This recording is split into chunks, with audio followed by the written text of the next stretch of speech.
How's it going, viewers? Mr. Incredi-Brony is back and he's rolled all the punches, baby. Welcome to a ranking tier list, and we're going to be doing all the Batman movies. Yep, we've done Marvel, we've done Spider-Man, we've done DC. Let's do Batman, viewers. So, in other words, vengeance. 1, 2, 3, cue the music. And this is all going to be in chronological order as well. It's going to be all the way from the 1960s Adam West all the way to last year's Robert Pattinson. So, let's get into this. Starting off, we have, as I said earlier, Adam West Batman from 1960s. My mother is in love with this guy, and I can't blame her. Despite this film being so ridiculous and over the top sometimes, I do actually really like it. And my favorite part is definitely Batman carrying just a bomb and just running around with it like he's a child playing hot potato. It's absolutely hilarious. I really do enjoy this film for its wackiness, and I honestly wish we had more films like this. So for that, I'm putting it in the A tier. There's nothing else I could say. Okay, then we have the first real Batman film from 1989, simply titled Batman, directed by legend Tim Burton. Okay, first of all, if we were doing soundtrack, this movie would be the best of the soundtracks. I think Danny Elfman's score for Batman is my favorite soundtrack in any Batman movie ever, without a doubt. And Jack Nicholson's Joker is actually really good. I think his Joker is really good. I think he handles the comedy of Joker the best. His craziness, I think, is better handled with Heath Ledger.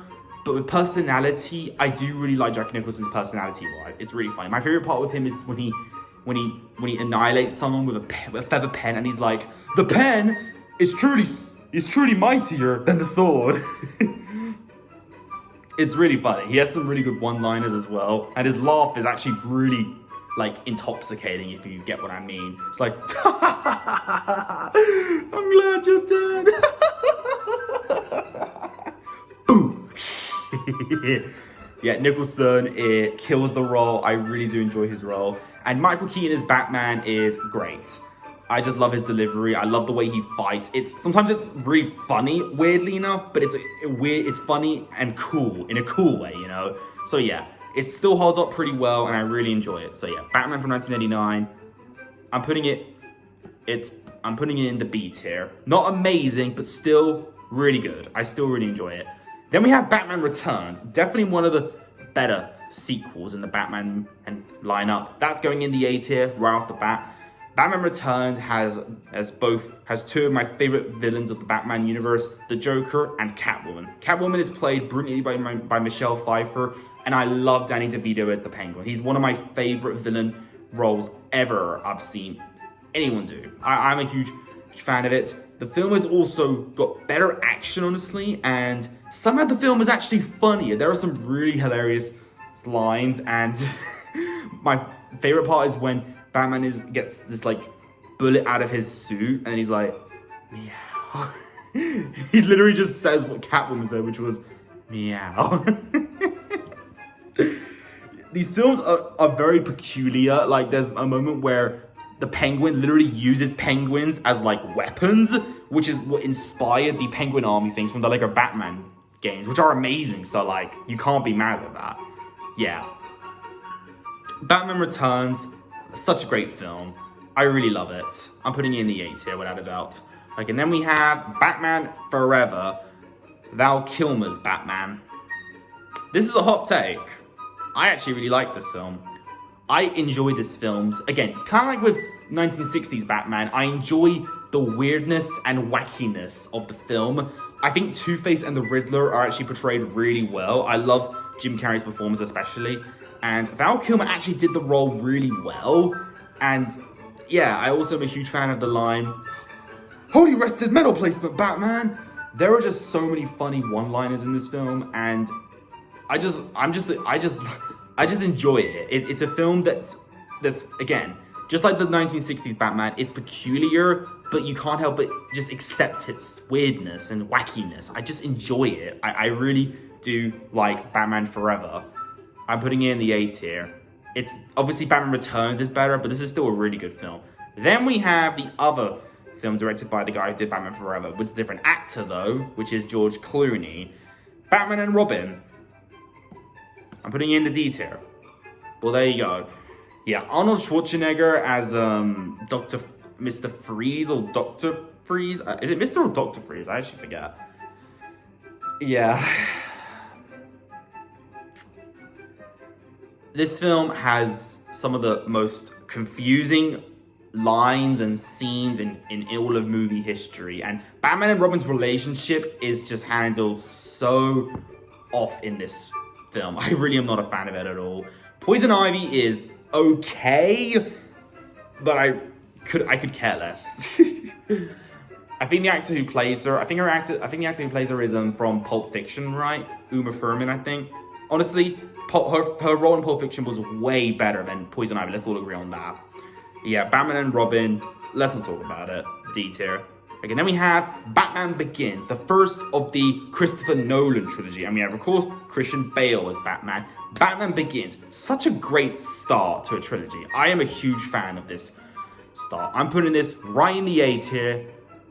It's better than Forever, but I still think Returns is more enjoyable overall. I just like the villains more. But Batman Begins is still a great start. Ra's al Ghul was handled really well. Deadshot was really good. And Batman's origin was told very well. And someone who never read the comic books, I really liked it. And yeah, I really enjoy it. The action is also amazing too. Spectacular. And then we have The Dark Knight. This film deserves nowhere except the S tier. Let's all agree on that. There's nothing else I could say. Heath Ledger's Joker, rest in peace, is just iconic. Let's put a smile on that face. Why so serious? Yeah, what else can I say? S tier. There's nothing I can say, just S tier. The Dark Knight Rises, however, that's going in the C tier.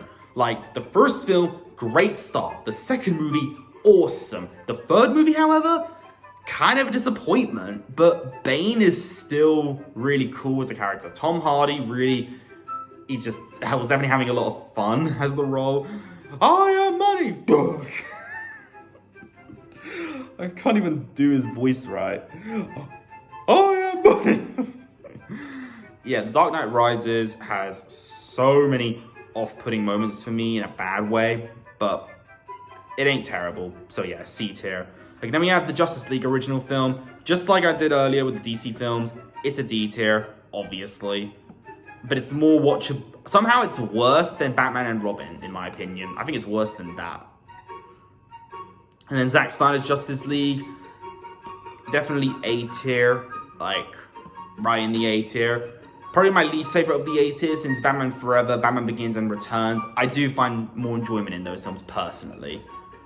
Batman vs. Superman: Dawn of Justice. Again, could have been better, so B tier. Not as good as the original 1989 film though, but definitely better than Dark Knight Rises. Then we have the Lego Batman movie. This is gonna shock you a lot.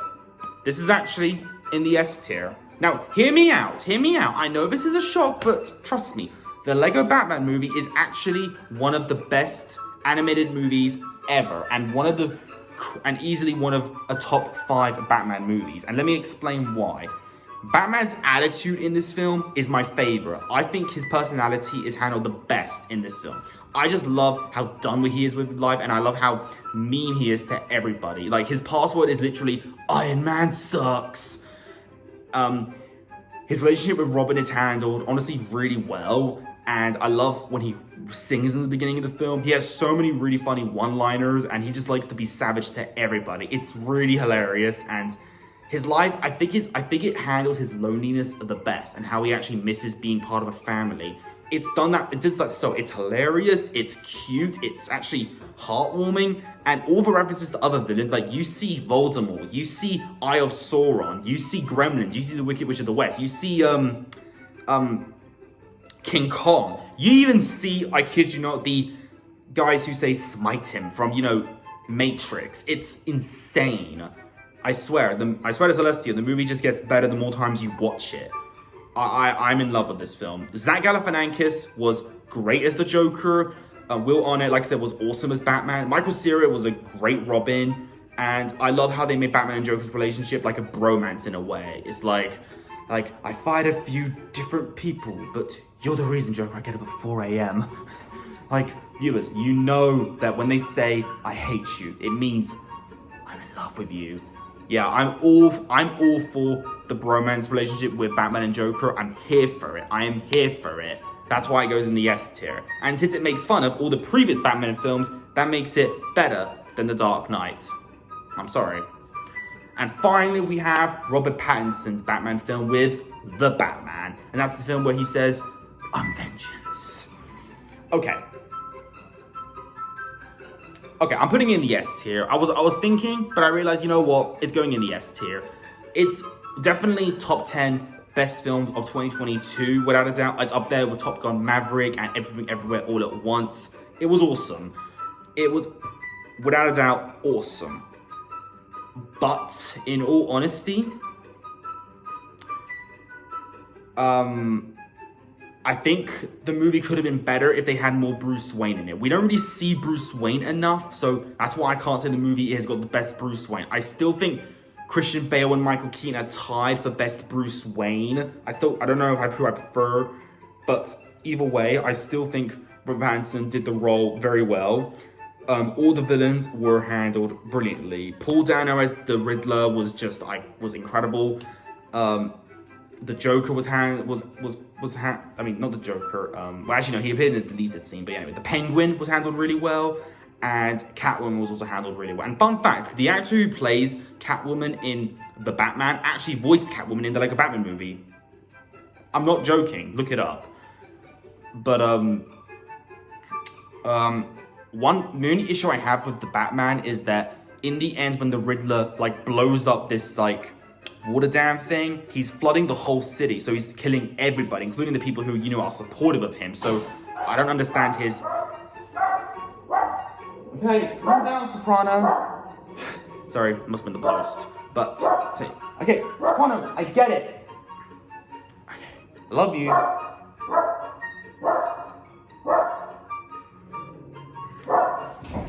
Soprano, I said it. I get it. I'll get it in a minute. As I was saying, I do love this movie. There are a few moments that do confuse me a little bit, and but I still think I still love the movie for what it is. So yeah, so that's it. Those are my rankings of all the Batman movies. In the D tier, we have Justice League and Batman and Robin. Then we have in the C tier, Dark Knight Rises. In the B tier, Batman vs Superman and Batman 1989. A tier, Justice League, Zack Snyder Justice League. Batman Forever, Batman Begins, and Batman Returns. And in the S tier, The Batman, The Dark Knight, and finally, the Lego Batman movie. So, what's your favorite Batman movie? Comment down below. And yeah, but don't reviews. I have one more tier list to do today, and I'll see you all then. If you enjoyed this particular one, leave a like on it. Don't forget to subscribe if you're interested. Follow me on Instagram, link down below. And until then, stay positive, keep calm, stay safe, be incredible. And as always, Brony on. Peace.